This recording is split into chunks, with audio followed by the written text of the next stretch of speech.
Hello, welcome to Wednesday, October 5th's lesson. We started a new story today, and we also did some vocab work, and we talked a little bit about theme versus central idea. So before we get started, please make sure that you have the following materials. You can get them by going to Google Classroom and going to the About section and looking at the Telltale Heart vocab and audio. So with this vocab sheet, you can click on it, make a copy for yourself electronically. If you do not have access to a printer, you can just type in the boxes there and then share it with me electronically so I can give you your point that way. Or you can print it and then turn it into me in class when you get back. So then there's also this Edgar Allan Poe, The Telltale Heart audio recording, and this is going to be listened to by you a little later on in the lesson. You will also need a scratch piece of paper that you can turn into me with your idea on it for the do now. So let's go ahead and get started. Okay, today I asked students this question: what makes the following statement a theme and not the central idea of The Stranger? Now, we've talked about the difference between these two things, but this is just another opportunity for me to see kind of where you are with your understanding. So, The Stranger by Sue Baugh teaches us to be prepared for the unexpected. This is the statement, and I want you to tell me, why is this teaches us to be prepared for the unexpected?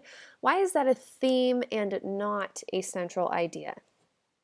So I want you to pause me, I want you to think about it, and I want you to write your idea down on your scratch piece of paper and share it with me when you get back to class. All right, so you should have your idea on your paper, and once you share it with me, I will share with you what other students said, but I don't want to spoil it right now in case you didn't happen to write down your answer, so make sure that you do that and share it with me. All right, so we started with a little bit of research on our author, Edgar Allan Poe, and I would like you to do the same. So please visit two websites. You're going to be doing a bit of web searching and find two interesting facts about Poe. There are plenty. He was a very interesting, dynamic, strange guy. So go ahead and you're Googling, pause me. You're looking for two things that you find interesting about Poe.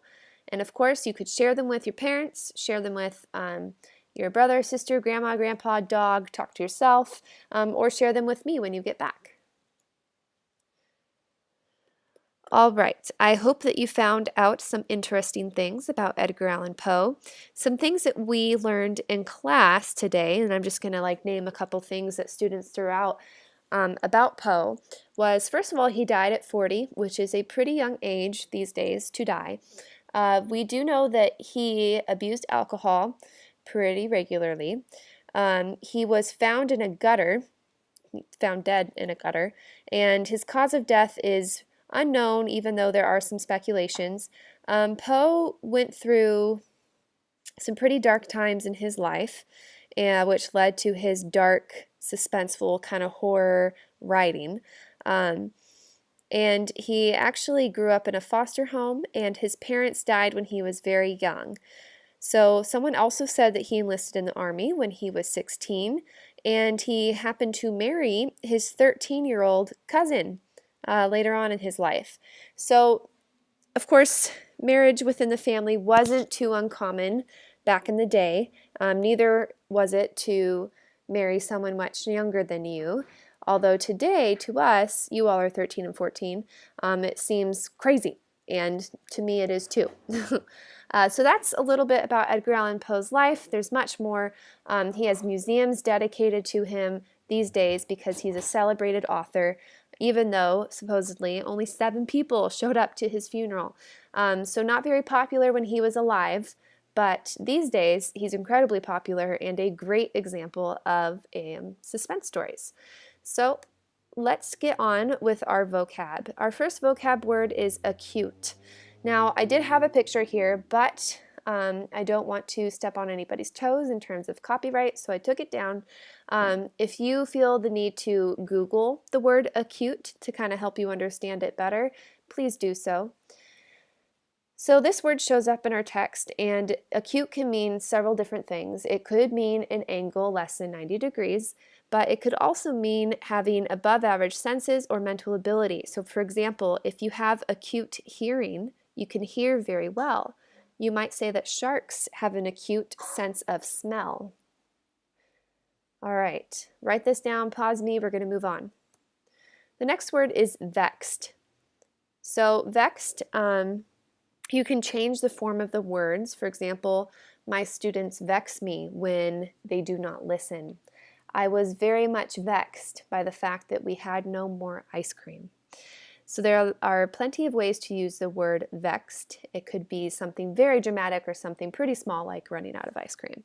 That would be a difficult situation for me. Okay, pause, write this down. Oh, this word. Okay, sagacity or sagacity. This word we all struggled with pronouncing. I highly recommend that you type it into Google and ask how to pronounce it, just so you can kind of get a feel for the word. This is showing good judgment, being wise. I actually did have my face up here because clearly I am very wise. You could also think about Yoda, showing sagacity. Yoda's a great example.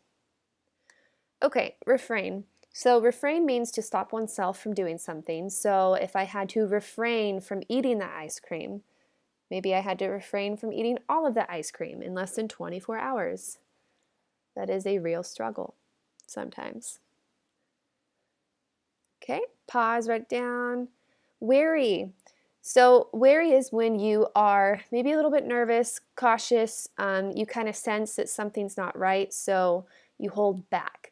So a lot of people were thinking about, oh, I'm worried about the clowns, the creepy clown sightings.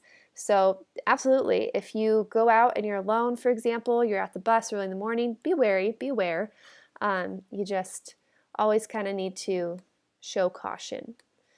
All right, so audacity is actually the opposite, the antonym of wary. This is one of my favorite words, and this means the willingness to take bold risks. So if you are audacious, you are someone who is kind of putting yourself out there, isn't too scared of anything. You are certainly not wary. All right, so after these vocab words, we went on to listen to Edgar Allan Poe's A Telltale Heart. And now this was written a while ago, which means the language in this recording and in his text is a bit complex and sometimes hard to understand. So what we did is I paused it periodically and we just kind of summarized what was going on in the story so that as it continued we had an understanding of what had happened before. So as you do listen to this, which you can click on it here in Google Classroom, as you listen to it, please write down any confusion that you have so that I can clarify it for you tomorrow, since you didn't get the benefit of us talking about it as we went in class. So the goal here is just to listen and then to be thinking about whether you can actually trust this person who's telling us this story. Today we also talked about narration, point of view, the unreliable narrator, but we're going to talk about that more tomorrow, so I'm going to kind of leave that off of this video for today and just ask that you listen to the story, kind of get a feel for it, and maybe start to question the narrator, which is the main character who's telling you the point of view. And I want you to consider, is everything he's saying true? Can we trust everything that he has to say? Because he seems like a pretty interesting guy, and I think you'll know what I mean once you start to listen. All right, so that's the deal. Give it a listen, write down any thoughts that you have so far. Tomorrow we are doing a lot more with this text and with the idea of an unreliable narrator.